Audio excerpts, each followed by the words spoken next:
চাচ্ছু কি করো? চাচ্ছু যে তোমার আন্টি জামা কাপড় বিদায় দিছে তো একটু দুইটাছি বুঝছো। জামা কাপড় তো আন্টির ধর কথা, তুমি ধুইতাছো কেন?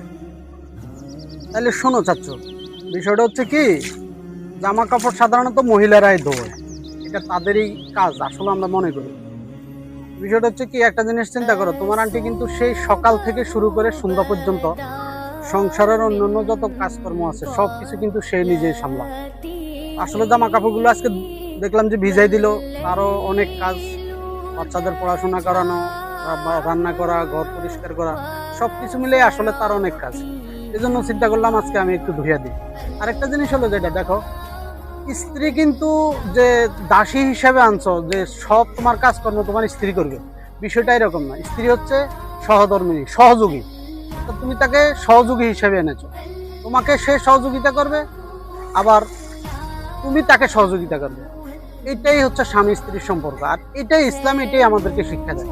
আরেকটা জিনিস হচ্ছে যেটা, বিধর্মী যারা আছে, আমরা যারা মুসলমান ধর্মের অনুসারী আছি, বিধর্মীরা যারা আছে তারা কি দেখে শিখবে? আমাদের আকলাক দেখে শিখবে, আমাদের কাজকর্ম দেখে শিখবে।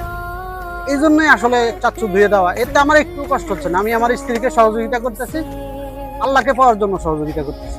চাচ্ছু আপনার কাছ থেকে ভালো কিছু শিখলাম, ধন্যবাদ উপদেশ দেওয়ার জন্য।